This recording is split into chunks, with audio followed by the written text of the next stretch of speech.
Yes, hi everyone. Welcome. I'm honored to have Professor Robert Feldt with us today. We'll talk about what really machine learning stands for. Robert have a long experience in this area and software development. One of the pioneers in Sweden working with AI and research in this software engineering area. I welcome you again, Robert, and please, welcome. Great. Thank you very much. Thanks for the invitation. So I'll share some slides here. Okay, so AI in software engineering or software development, some risks and opportunities. So who am I? So I'm a professor of software engineering at both the Chalmers University of Technology here in Gothenburg, where I mainly work. But I've been also a professor since very long at Blekinge Institute of Technology. They were very early on creating strong software engineering research in Sweden. My focus is on software development in general, but in particular software quality, software testing, also human factors in software engineering. I also studied, while I was studying at Chalmers, I also studied psychology at Gothenburg University. So we've been trying to use psychology and sociology also in software engineering teams and individuals. But of course, in the last couple of years, it's more and more applied AI and machine learning, mainly, of course, mainly to software companies, like in telecom or robotics and so on, but more and more also actually in medicine. So we have quite a few projects with different researchers at Sahlgrenska in Gothenburg about hip fractures, COVID, sepsis, and so on. So applied AI is a long-term interest of mine. I've been programming since I was very young, and I've also been a consultant to tech companies since very long. And I actually sold a program to Stena Line when I was 13. So that was nice, a good start. So while doing research, so research is my main field, but I have continued working as a consultant with companies, mainly on how to apply AI to improve software and software development. So that's a little bit about me. I guess the main message today, if you haven't heard it, about these two terms is to talk a little bit about AI for software engineering, for software development, and not so much, but I will also mention a little bit about software engineering for AI, and these are a little bit different things. But the main message is that AI can be applied and machine learning can be applied in very many different ways in software development and engineering. And AI and machine learning, of course, is not a single thing. We all know that nowadays, of course, but it's more like a moving set of advanced computing technologies. And it's, you know, for the last 5-10 years, there's been a lot of focus on deep neural nets. But before that, there were other foci, and I'm sure there will be yet other focus in the future. This is kind of typical for the field. And I'm going to show you a very simple model how AI can be applied in software development. And this is a model we introduced a few years ago, and we have used it with companies to help them discuss sort of general strategies. What should they start doing when they want to apply machine learning and AI technologies in their software systems and software development? And so even though my focus will be on using and applying AI in software development, we also need better ways of developing machine learning itself and AI. So also we need software engineering ideas applied to AI. So I will give only one such example at the end of today. So what's our little model? Yeah, it's called AI Seal. It's a taxonomy, so it's kind of a model. What things should you look at when you decide what you're working on and what you should be applying AI to or machine learning to? So we look at three different dimensions or questions, if you will. The first is, where are we going to apply the machine learning or AI? What's the point of the application? Not the purpose, but where in the process, or to what are we going to apply it? And this is very important because this determines what's the ultimate impact that the machine learning model or AI can have. And it also impacts the amount of control that we have as developers of the system on the behavior. I will show you more what I mean with this. A second important question is, of course, what kind of type of AI are we talking about, of machine learning technology? There are many of them, and they are quite different, and they give different effects on the risks involved and so on. And I will talk a little bit about 5 tribes of AI and machine learning and some supporting technologies. And this is from Pedro Dominguez's book a few years back. The third very important question is, what kind of automation are we going to use the AI model or machine learning model for? And I'll show you an old model. It's actually from the 80s, from aerospace industry, but it's turned out to be quite useful also in other technical fields. So we can sort of rank different ways of applying machine learning and AI from 1, which is a very low level of automation, up to 10, which is a fully autonomous use of this. So these are the 3 main questions that we propose the companies look at. So what's the point of application? Let's look at that first. So the basic question is, when and where is the AI and machine learning model applied? So if this is before we sell and ship away the software we're developing, this is the pre-deployment use. And the next question we ask ourselves is, what's the effect on the actual source code? What's the effect on the software that's being shipped out the door, so to speak? So indirect use means that we are only using it internally to optimize the way we develop the source code or the software, but we're not changing the source code itself using the AI or machine learning model. So this is the indirect use. So during the process of developing the software, we are using some AI and machine learning model to improve our development, to make it more efficient, to ensure the quality is high and so on. Or we can have a direct effect on the source code. So there's more and more examples of this. So this can be all kinds of machine learning technologies that actually help you edit the source code, or auto-complete your source code, or repair the source code when we found a bug and so on. So these type of applications are inherently more risky because now we're changing the source code. So there might not be a final human that fully understand the change. So there's increased risk compared to you only using it internally during the development of the software. So we call this a product use or product application of the AI or machine learning. And then, of course, we can also have the AI model or machine learning model active during execution of the software itself.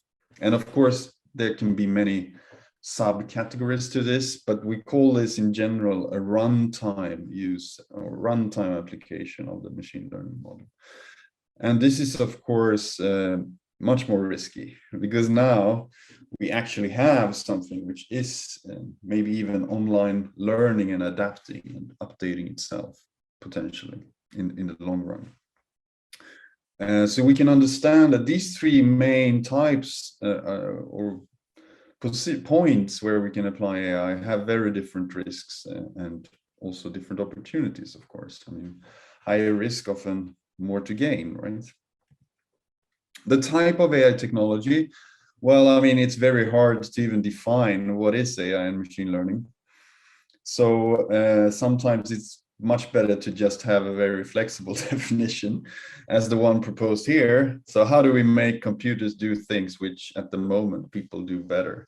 And this has been sort of the history of AI and machine learning, is that as soon as some target is reached, like defeating the Go master, the world, the best Go player in the world, then we sort of move the signposts, goalposts, and say that, oh, that wasn't really AI, that wasn't really intelligence. So we're after something else. And I think Pedro Domingo's 2015 book, The Master Algorithm, is kind of interesting in general, but it also has in it a proposal that we can view machine learning and AI as part of 5 different schools. I mean, I'm sure there are probably more than this, but these are the main 5 that this very senior machine learning researcher identified. So you can see these are like schools of thought. So what's your main driver? What's the main idea behind intelligence in some sense?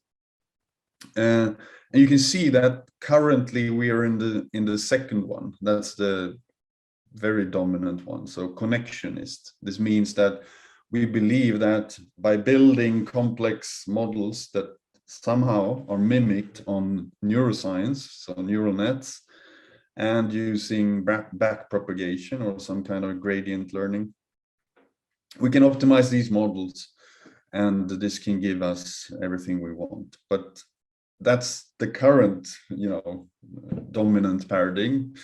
And before, we've had other ones. So, I mean, in the 60s and 70s, they were trying to do it more symbolically. So kind of reasoning systems, logic.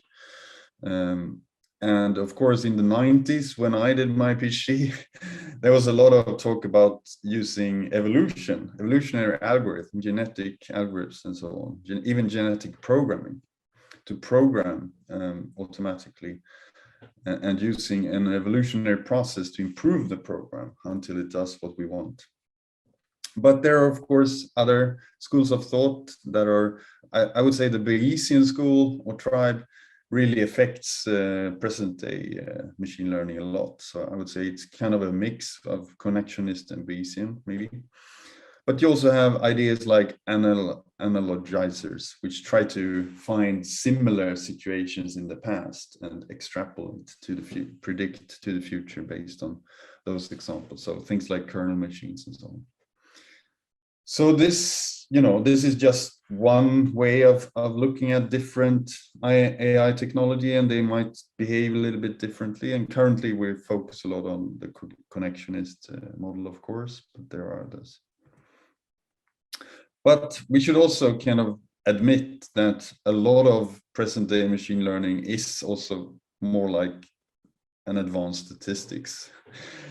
So, all of these areas are kind of blending into each other. And in particular, a lot of the modern progress has been made possible by powerful computers, which allow search and optimization of very complex models. So, AI is really kind of a complex set of technologies.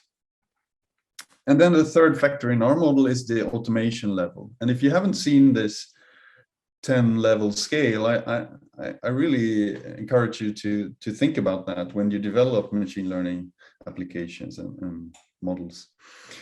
So this was originally was a very generic way to analyze aerospace systems. So what kind of support do the pilot have in an airplane, for example? And then you can go from very low automation level. So basically level 1 means no automation. The computer offers no assistance.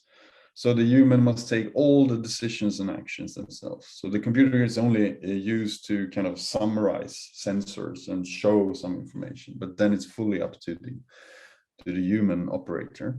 And then we can go up. So at level 2, the computer offers a complete set of alternatives, but it's still up to the human to act on them or select among them. And then we can go all up. So level 4, the computer will suggest one of the alternatives. So this is what I propose, given this situation, what you should do. But you can go on and on. So at level 7, the computer will actually execute automatically what it thinks is the best choice in the situation, but it must inform the human and sort of keep the human in the loop. And then higher levels, basically we take away even the opportunity for the human to be informed or affect somehow the decision. And at the top level, then it's more like some kind of Terminator situation, right? That the computer decides everything, acts fully autonomously, ignoring the human. And, you know, while on the low level, it's more like Simpson here or someone, hopefully a little bit smarter. I don't know. But the point is, this model can be very useful because very often we've seen that people aim too high. I mean, it's not often the case that, it's not always the case that you need the highest level of automation. Depending on the situation and the risks involved, it might be better to shoot for something lower on the scale. So it's very important to analyze this when you're thinking about where are you going to apply machine learning technologies in your company. So if we combine these sort of the two main dimensions here, the automation level on the x-axis, going from fully manual level 1 or 0 up to fully autonomous to the right, which is level 10 then on that scale. And then we have the points of application on the y-axis here. Then the general advice for companies is, of course, to start in the lower left corner. So start with making, understanding machine learning technology and applying it more in the process of where you develop systems, right?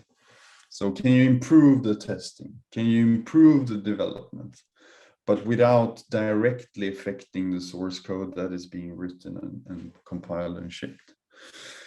And only later you can branch out to higher levels of autonomy, so allowing the machine learning model to decide more what to do and how to act.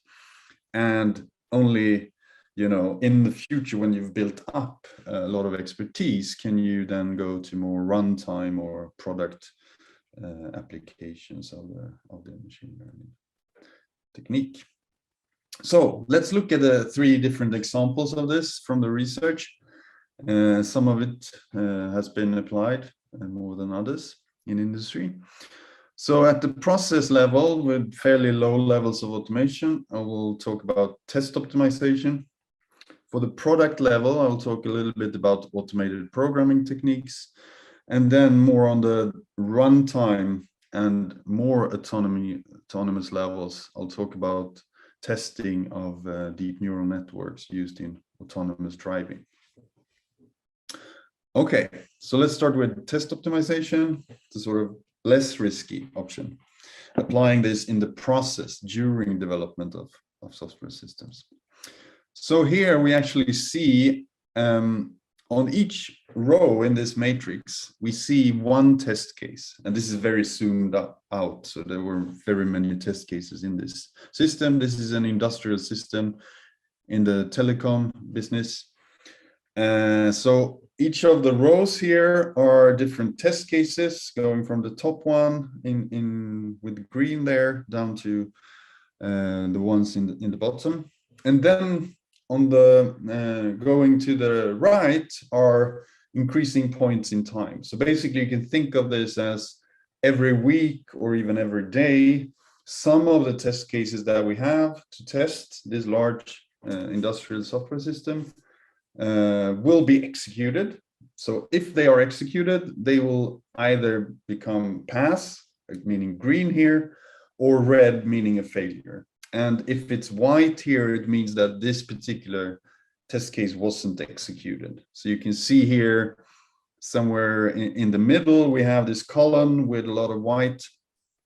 And that means that during this week, maybe it was Christmas or something. So there wasn't a lot of testing going on for some reason. But you also see some test cases that are almost white all the way through. So this means maybe an old test case that is no longer used or can be something else. And very often when you compile this type of information from a company, they want some optimization to help kind of select which test cases should they use, you find a lot of patterns like this. So we can see here that there's a lot of pattern to this. So basically you can see large groups of them that will pass together or fail together. So you see these islands of red in there. So that's a group of test cases that somehow tend to fail at the same time. So of course, what you can do with a machine learning model here, let's see, does it? Oh, there it is that you play back time. You say where this black line, at that point in time, we use all the old information, the historical information of all the testing so far, and we build a prediction model that can predict what will happen tomorrow, right?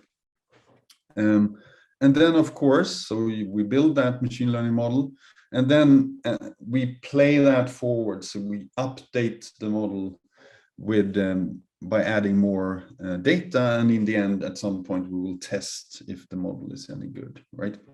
So this is very simple, sort of traditional use of machine learning, but it's applied in this sort of online setting where we're updating possibly even multiple models, because we can consider building multiple models for different groups or even for individual test cases here. And as we go along, we will update and improve these models. So the previous slide was from some of our work in this. This was way back then. I think it started with the master thesis with Ericsson in 2008 or something. We started doing this type of thing. And then we've also applied it with many other companies over the years. But I found a nice, fairly recent paper on this, where Facebook describes how they have been using this type of technique. So they take in more information. So we tried to do it back then based on only the outcomes of test cases, because there are many benefits. If you can do that, you don't need to crunch a lot of other information and collect that into a more complex model. But Facebook, they did something much more complex. So they have information from the version control system, so they know about the code changes. They state specific test targets, so they already have some kind of selection, which areas of the system do we want to test, and then they extract a lot of different features, so like information about the files that have been changed, the size of these changes, different kind of dependencies between files and between functions and so on. So they add a lot of this information plus the historical failure rate. So that information I showed you on the slide. And then they build some kind of large prediction model of this that for every test case can predict the next probability that it will fail tomorrow, basically. So a very typical, and this is for test optimization, but you can find a lot of this type of work in the software engineering, both companies and in the literature. So people use it to create prediction models of how much cost and time will we need to do this project. And it's used in many different ways in software development.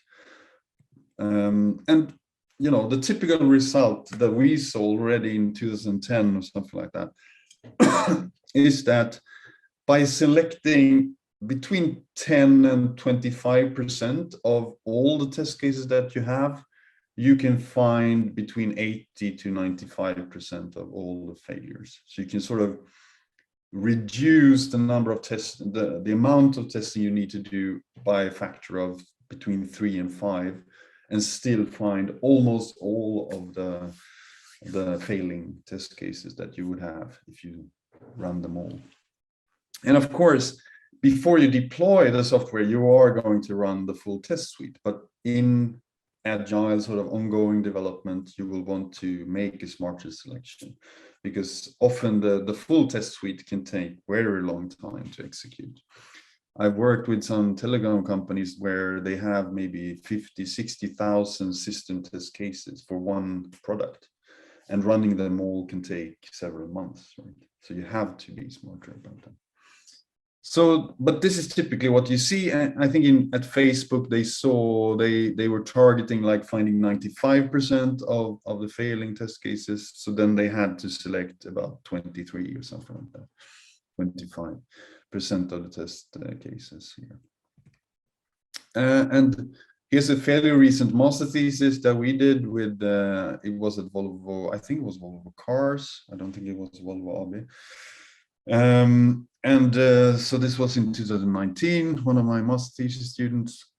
He also got very good results using a simple genetic algorithm to optimize. It was also a multi-criteria optimization here, so you could take different goals into account at the same time.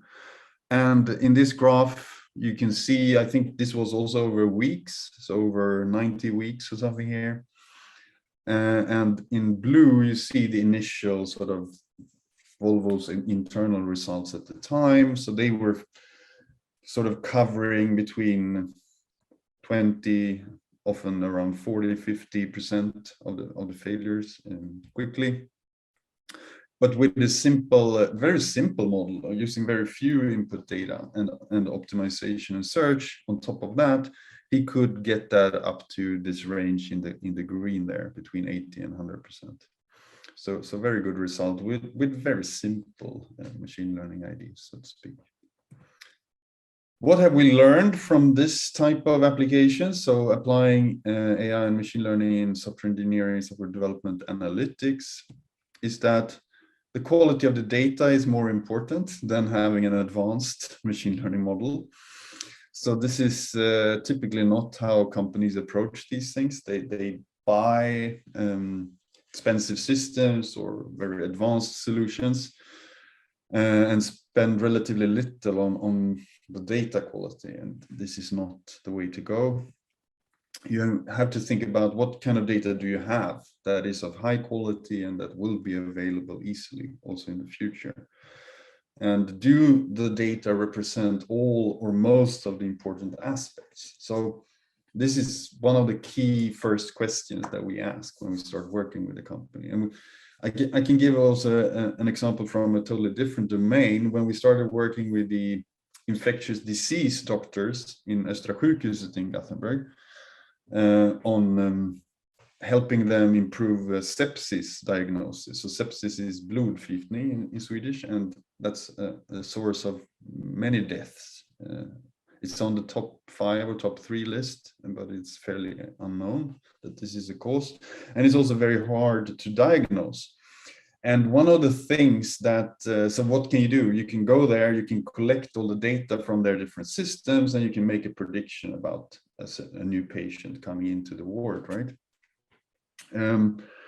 But when you ask the doctor, so how do you actually diagnose this today? They say that, oh, the best doctors, they get a little bit close to the patient and maybe even smell the patient, right? So this is an example of, we don't have a sensor for that the doctors are doing. So we will not have data about it, and that will limit then the quality of the ultimate quality of any machine learning model we can apply there. So this type of thinking is critical, of course, and very important. Also, we have found that simple statistical models are often almost as good as even advanced AI and machine learning. Of course, when it comes to sort of unstructured data like images and audio, this has a little bit shifted. But in process application of machine learning in software development, this is typically not what you have. You have more structured data. You can extract features from it and so on. So then classical random forest or even much simpler models can often give as good results as more advanced ones.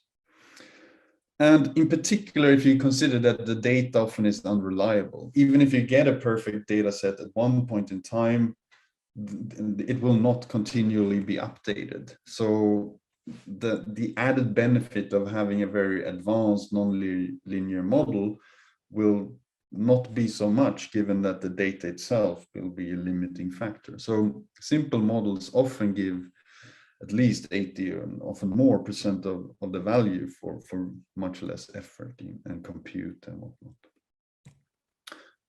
And a big thing, if you can use simpler models, is that they are easier to understand. So they become more robust. You can also explain to them. You can imagine in in finance, in law, in medicine, and many other critical areas, it's very important that the operator, the doctor, in the case of the medicine, can understand the prediction, right? And if the model is very complex, that is very hard for them to do.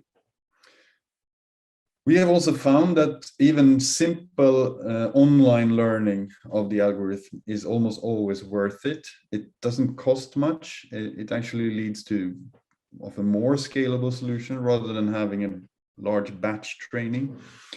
And often online algorithms also has a way to sort of forget.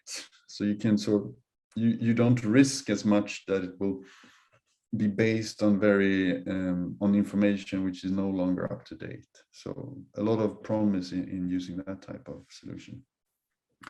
We've also found that visualizing the results is critical if you want to have some kind of impact. So the human plus the AI and machine learning is always more than the AI itself.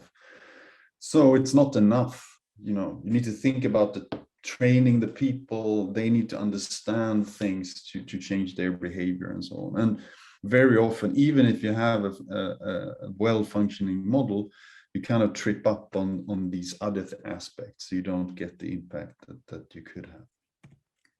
Okay, let's take another example, which is a little bit more risky then. So this is a product application of AI, and in this case, it's for automated programming. So it's higher levels of autonomy and also directly affecting the source code being shipped. So I think many of you maybe have heard about GitHub Copilot, or this is based on GitHub's Codex model, but the product is called Copilot. So this is basically an AI pair programmer is how they sell it. So it's kind of an AI assistant that is listening to you in your editor as you write code. And based on a then quite complex language model that has been trained on other source code for this language, it will then propose how to complete, and it can be several lines that it can complete of the source code that you're writing.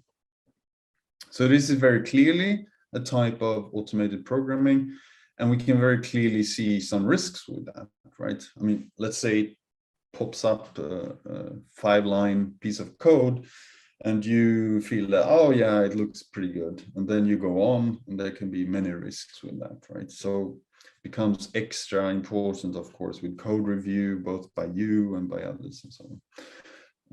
But yeah, this is a type of program synthesis or automated programming that is now more and more common. But what I wanted to say a little bit more about is a very recent paper. So this will be presented in May, I think, in the largest software engineering conference. And it's a collaboration between Microsoft in India and the researchers at Stanford. And what they do here is they train a large language model, so a large transformer-based deep neural network that is trained on a lot of source code. So that's pre-trained.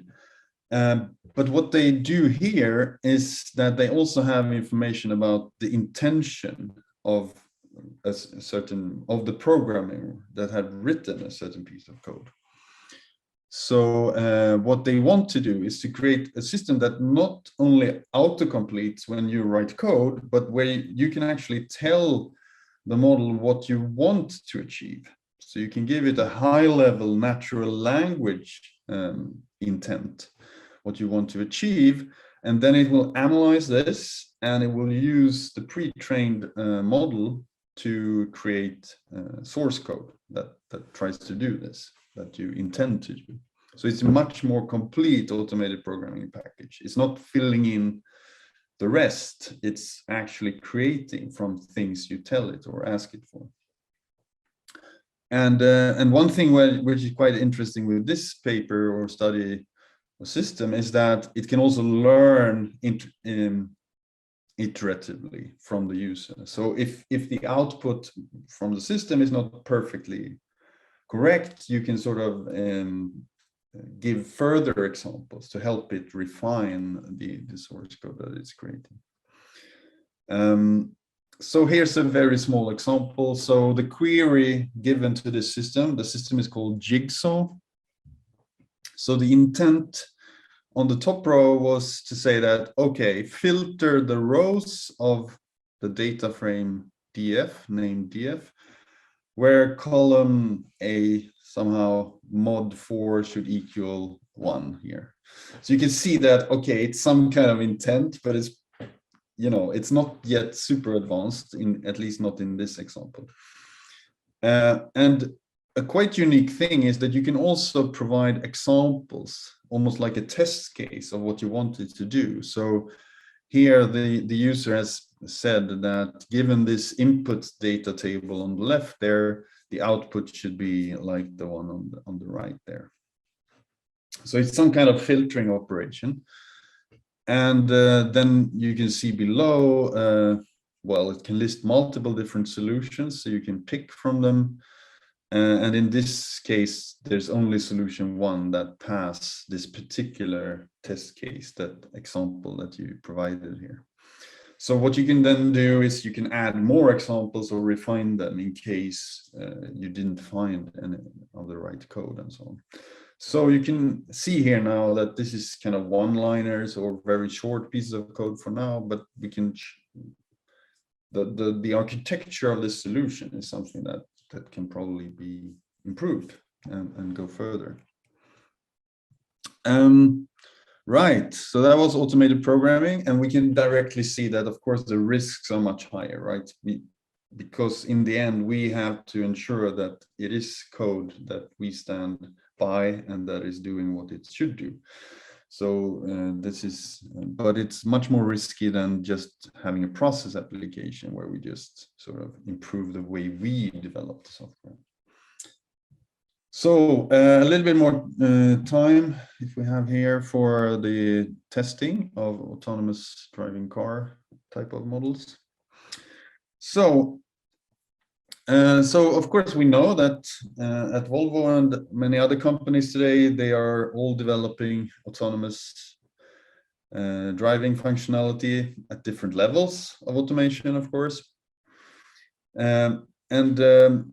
There's also a lot of tools for generating adversarial examples. So like making changes to inputs so that are hard for these models. So this is one of the ways to do what we traditionally in software engineering call negative testing. So instead of just ensuring that it can handle the situations that we trained it for, that we developed it for, we also want to find much harder cases. And here we just show some examples of this surprise adequacy. So this is a metric, a way to quantify how surprising new inputs or situations is to a machine learning model.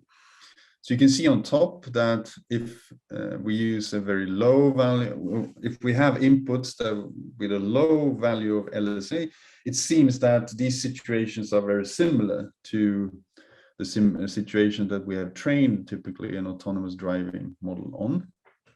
But then when we increase the SA value, the LSA value here, we can see larger and larger distortions to the image.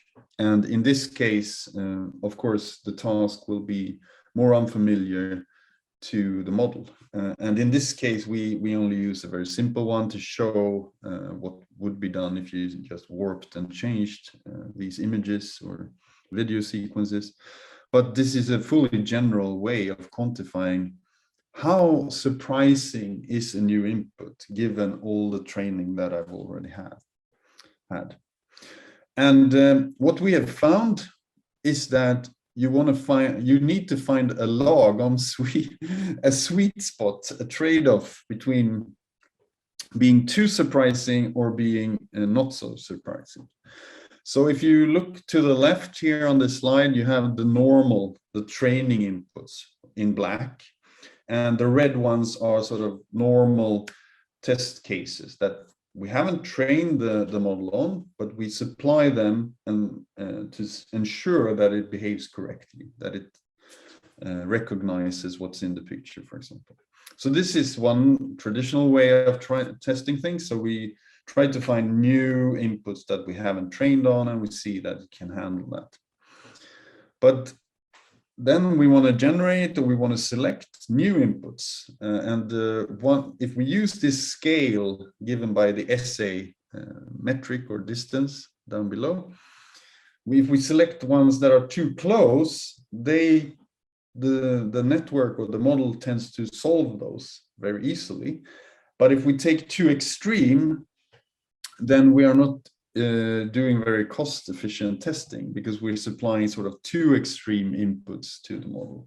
So we can see one example here, that maybe it's not so common that the model will see a goat riding together with a human on a moped here, a motorcycle, right? So maybe this is something we want to train it on, that can be fine, but we can think easily of much more extreme examples. So that we can generate, but that we don't want to spend too much time testing our network on. So often this scale here, or quantification, can be used to select maybe all over the scale, or honing in on the stuff that is not typically what we have seen during training, but it's not too far out in the extreme. And this even led to a Korean patent, this technique that was recently registered in 2021, but our technique is from 2019. And then we actually collaborated with Hyundai in Korea on this industrial collaboration on semantic segmentation. So basically this is from a fisheye camera view on the left here. The task to this deep neural network is to do semantic segmentation. So to say which contiguous parts of this image is different types of objects that we want to recognize. So like vehicle is on the right here, you have lane markings on top there, you have the road and so on. And this needs to happen, of course, in real time and quickly and so on, and be very correct. So there's a lot of money spent on testing this. And you know, what drives the development cost of these type of systems? There is quite a lot of evidence that people think that they need to optimize their machine learning algorithm, is the expectation here in the green, that this will cost the most. But if you actually look at the cost from real development projects, it's collecting and labeling the data is often a very big part, and it's sort of the much more in reality than people expect it to be, so they don't plan for it. So this was the problem at Hyundai, and we used our models here, and I'll see if I can play this. Yeah, so you see here on the left, top left, you have the input to the camera. So this is live video then from a Hyundai car camera. And then we have sort of the ground truth. This is for a human labeled one in the middle on top. And then in the bottom, we have different outputs from our algorithm, which can sort of make a heat map and really point to parts of this video and each image where we can be less sure about the segmentation, because we haven't encountered this type of situation as much as the parts in blue or green. Right. Okay, so trying to sum up, so we'll leave some time for questions if there are any. What are the risks and opportunities with applying AI and machine learning in software development? Well, I mean, I strongly suggest if you're sort of new into this as a company, you start from some kind of internal and process application to really learn the tools and see what you can do and what not. Because going directly from a low level of knowledge in this to applying this in sort of a runtime online situation is extremely risky. And so you start from internal use, and then you build up the knowledge, and you increase the risk only over time as you build up skill and experience. And then also big recommendation to consider and select the right level of automation. And it's very common as technologists and engineers, we tend to over automate. So it's much better often to think about how we augment the humans that will still be in this and use this system. So that's often a much more viable and better way forward. The quality of your data is critical. I mean, most AI and ML developers know this, of course. But this goes even stronger. I would say that the quality of the data is much more critical than using the latest and greatest machine learning model. You need to consider also the costs, of course, of assembling, collecting, labeling, and etc. the data.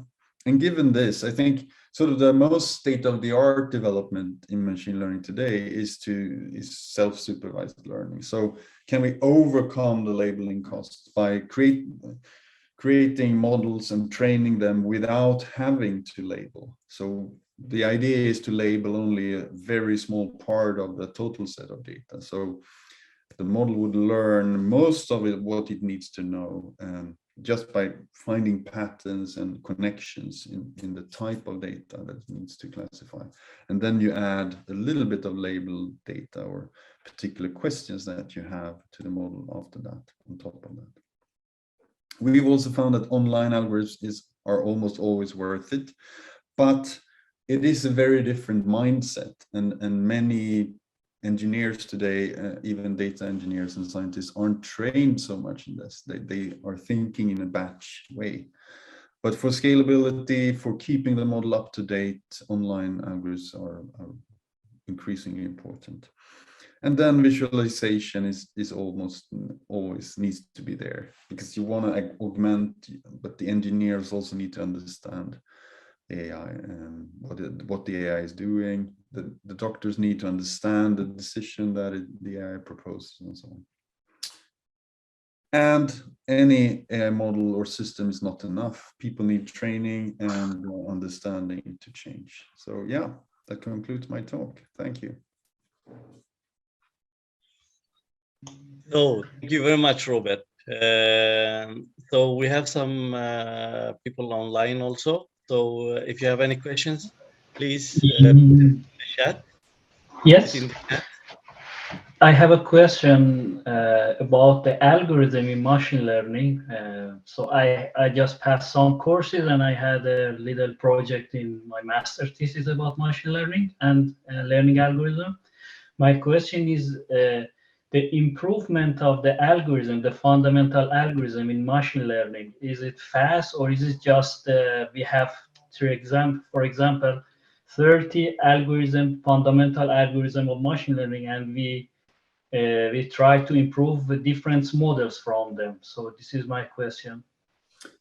Yeah, I mean, it depends on your perspective. I think if you want to follow all the research that's going on and that is published, it's very, very hard, right? I mean, I think it's over 1,000 papers accepted to the top AI and machine learning conferences.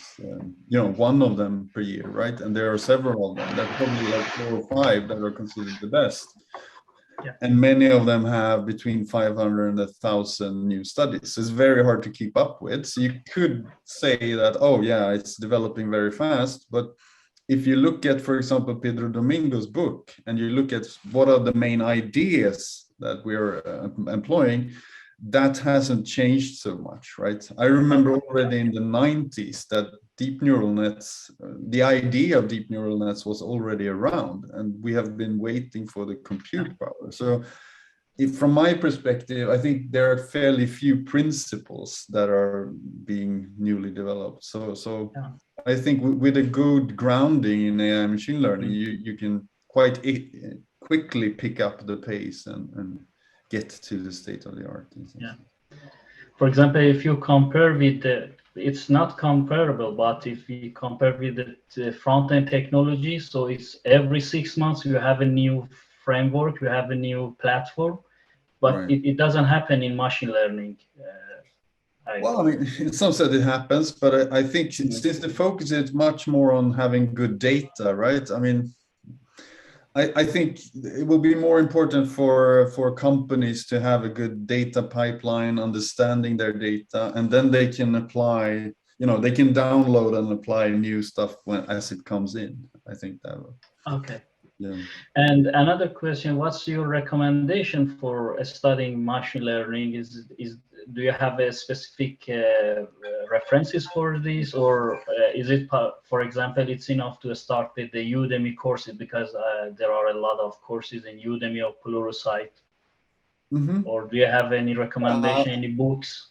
I mean, it depends on how you like to learn, right? But I think, of course, doing it yourself is probably the best. So it's better to go to some of these key ideas and implement them a little bit yourself and try them on simple problems. And then you build up from there. And for doing that, I think there are excellent resources online and these freely available courses and so on. So yeah, I don't have a particular book that you must learn, but there are, if you want some pointer, I guess the Stanford statistical people, so they have some classical books. So if you start there, they will build up your general statistical model knowledge, but they will also talk about more modern machine learning approaches. So yeah. Okay. Yeah. Okay. Thank you very much. Yeah. Thank you. Yes, we have some questions from here. One is, I don't know if you have seen any applications in the HR using AI in the HR. So I will not comment much about it, but there is a question. What do you think about that? Yeah, I must say that in particular when I work with companies in Asia, this is a more common question, because I've several times heard, oh, can you help us find sort of the bad programmers? Which I could, it is kind of an HR question, because I guess they want to have fewer of those programmers in the future, but I have personally tried to stay away from that type of models. Yeah, so I don't know, but I am sure that we can expect a lot of this going on already in sort of the digital HR systems.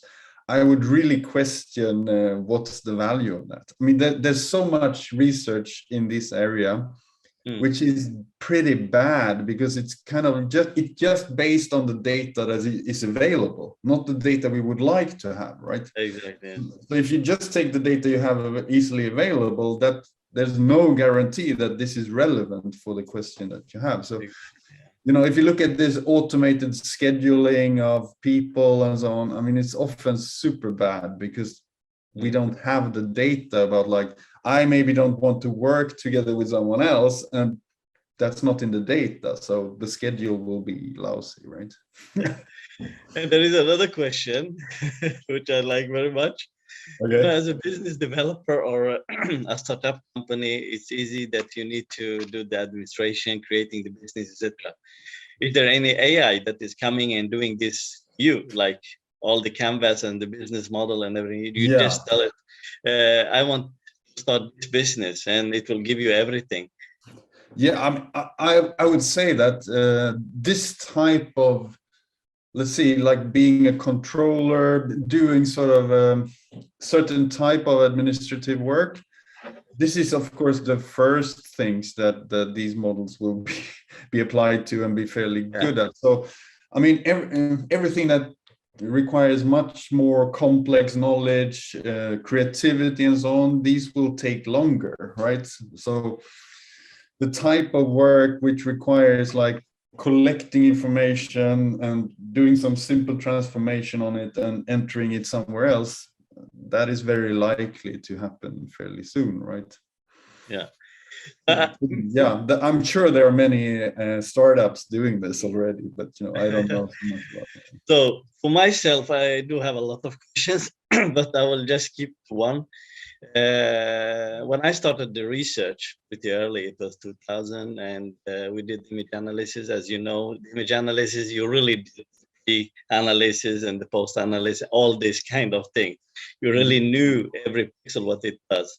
But nowadays, machine learning and AI have more or less taken away that. You just put the image, and the data. As you mentioned, the quality of the data, you don't never know what is the data that is really good input and the bad input, and that's the labeling, and the cost is coming. So you showed this table. I really liked it. The number 10. Terminator. My question is, are we already there, or will we be there soon? And what do you think? I mean, what is your thoughts? I mean, you are like one of the main researchers in this field and know a lot about what's happening currently. I mean, we are there in certain areas. I think this is how it will happen, right? I mean, if you look at this scale from 1 to 10, there are, I don't know, there's probably like 1,000 different types of application, you know, even if we group them together. And in some of them, we will reach 10 much earlier than in others, right? So it's obvious. I mean, I have not played much chess myself, but I recently installed a recent chess engine, which nowadays they are all based on AlphaZero, right? AlphaGo. These type of ideas, and I mean, they are so powerful. It's almost like it's not fun even to watch chess anymore. I mean, so clearly there are some areas where we've reached. I think the Magnus Carlsen, the best human chess player, has a rating of 2,880, something like that. Yeah. And the best engines today, based on neural nets, have a rating of 3,600. So no human has ever been close to that level, right? Exactly. So, and this is how it will happen in a lot of areas, of course. I mean, exactly. Yes. You are saying something that is very interesting. For myself, I'm playing chess. I love it very much. And Kasparov, in one of his seminars, is telling human plus AI, it's much greater than only machines, as you also mentioned before. So I will try to summarize. Thank you very much. You, of course, you will be available for questions if necessary. I think that a takeaway from today is know your data, which is pretty important. Yeah. I will try to summarize why we are here as a Synteda company, and our mission is always to embrace this kind of data and also AI in this intelligence and take advantage of what it can give us by helping out with solutions and also trainings and business consultings for sure. So our vision is always be curious, know what you do, and also participate in the happenings that you are doing. So I want to thank you again, everyone, and thank you, Robert, especially for this, and hope we will see you soon. Great. Thank you. Thank you. Thank you very much.